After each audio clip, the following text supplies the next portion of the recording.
In this video, i-introduce ko sa inyo tinatawag na prediction market dito sa cryptocurrency. As what the genre says, magpipredict ka ng mga markets. Like for example, aabot ba ang Bitcoin to 145,000 by the end of 2025? So pwede kang pumili kung yes or no. Magbebet ka kung yes or no. So if nagbet ka ng yes at umabot ka siya ng 145,000 before 2026, panalo ka. No? Pwede mong i-cash out kung magkano naman yung binet mo. Pero syempre kung the other way around, talo ka kasi hindi siya umabot at nagbet ka ng yes.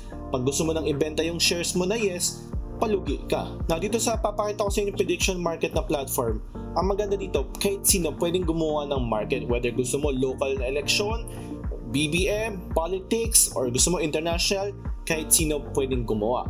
At kagandahan dito, if gumawa ka ng market at meron nagtitrade doon, may nagbebet ng yes or no doon, meron kang fee na nakukuha. Basically, nag-earn ka pag gumagawa ka ng mga markets dito sa platform na to. Again, kahit sino pwedeng gumawa ng market at walang bayad. So, ang tawag dito is Predict. Yan ang pangalan ng platform. Nilagay ko na yung description sa baba, yung link na ito. Referral link yun. Kung gusto nyo akong supportahan, then go. Pag hindi, okay lang. Puntahan nyo lang yung usepredict.app.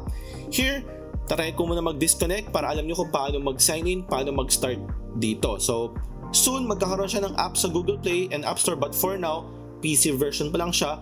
Kung nasa cellphone ka, puntahan mo lang yung website na to sa internet browser, or kung meron kang wallet app, punta ka dun sa browser ng wallet app na yun and lagay mo yung Use Predict. Then click natin Start Now, and here, kukonect mo lang yung wallet mo, existing wallet mo, like for example, MetaMask, Rabby, Coinbase, or other wallets like OKX wallet, Base wallet, Rainbow, kahit anong wallet pwede, no? So ako, gamit ko is Rabby or Rabby. So sign in lang ako.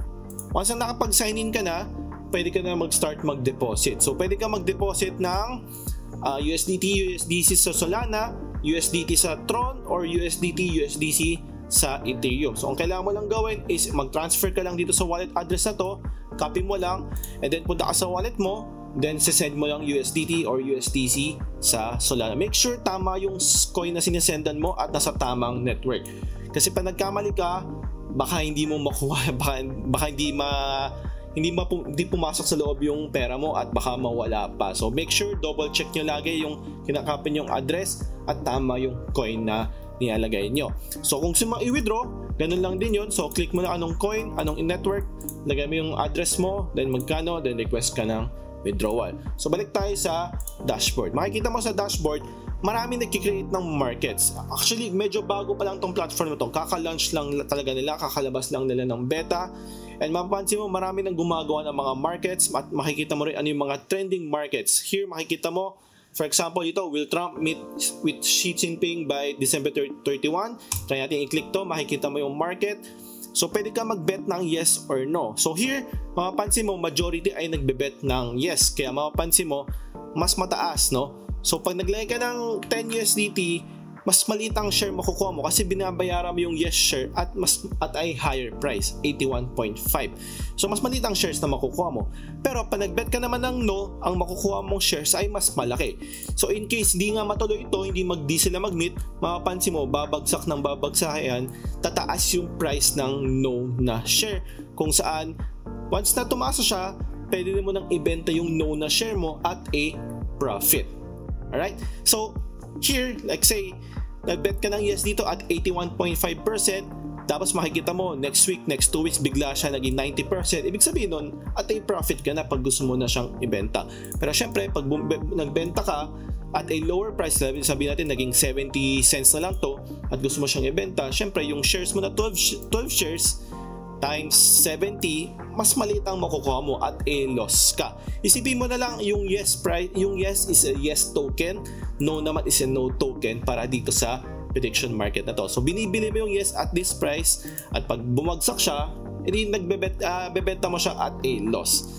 So mapapansin mo sa baba, ito yung mga wallet address, mga usernames na nagbebet sa yes at nagbebet sa no. Since kahit sino pwedeng gumawa ng mga markets dito, mapapansin mo may mga market dito na medyo walang kwenta. Like for example, ito, should I buy milk or not? Like, anong klaseng like prediction market yan, diba? But yun yung part ng openness decentralization ng predict na platform na to, no? Kahit sino kasi pwedeng gumawa at without any cost, libre lang. So paano gumawa ng market? So punta lang sa create, ayan, maglagay mo yung title mo at maglagay ka ng description, paano ba yung mga rules nito, and susundin na lang ng mga tao yan, at pwede ka maglagay ng images. Then once nag-create ka ng market na, nandyan na yan. Now, paano ka kikita kung gumagawa ka ng market? So kahit ilang beses kang gumawa ng market, walang problema. Kaya mapansin mo dito sa new market, kahit kung anong klaseng walang kwentang mga markets na lang lumalabas dito. Kasi nga, kahit sino pwede gumawa at unlimited. But let's say for example will YouTube Shorts overtake TikTok in daily total views in 2026? And let's say for example, ikaw ang nag-create netong market na to. And then mapapansin mo, may mga nagtitrade. So every time nagtitrade sila, meron silang binabayarang fees, and a portion of that fees ay mapupunta sa'yo.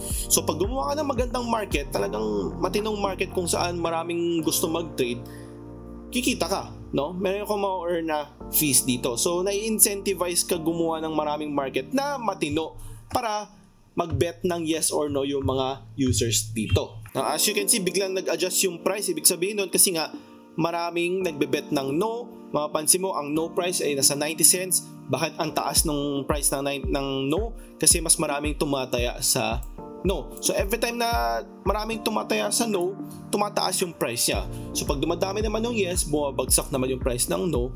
So yung mga nagbumili ng no at this price, malulugi sila kasi dumadami yung nagbebet ng no.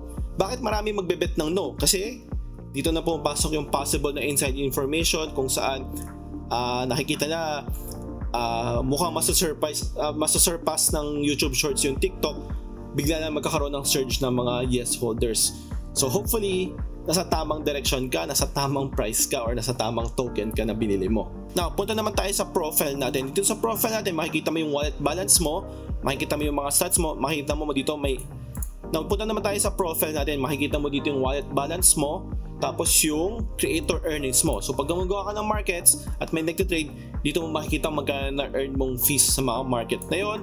Ano yung mga active positions mo. Kunwari nagpasok ka ng yes sa isang prediction na market, makikita mo yan dito sa open orders, recent trades, active positions.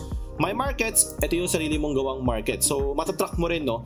Again, unlimited ang paggawa ng markets dito sa prediction.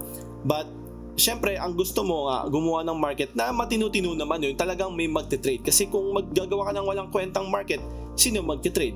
Wala kang ma-earn na fees. And dito, pag gumawa ka ng account, automatic meron ka ng referral link kung saan pwede ka mag-invite ng mga users na gusto rin magpasok dito. And every time nag-trade, meron kang makukuha 25% na platform fees na binabayaran nung ni-refer mong user. So, kahit sino, no, hindi mo kailangan maging affiliate, hindi mo kailangan maging sikat, basta makapag-create ka ng wallet, nakapag-connect ka ng wallet dito, automatic meron ka ng sariling referral link na pwede mong i-share sa iba. So itong platform na to ay talagang medyo bago pa, so marami pang mga features or changes na mangyayari. Kung compare natin itong prediction market compared sa mga sikat na prediction market like Polymarket or Kalshi or Kolshi, no, medyo malayo-layo pa siya, but ang kagandahan dito, meron silang unique features kung saan nga pwede ka mag-earn as ng creator earnings. And hindi mo yun makikita sa mga ibang prediction market. So yun lang, if gusto nyo i-try itong platform na to, lilib ko na yung link sa description sa baba. And if meron kayong questions, comment nyo lang sa baba. And don't forget to subscribe and like this video.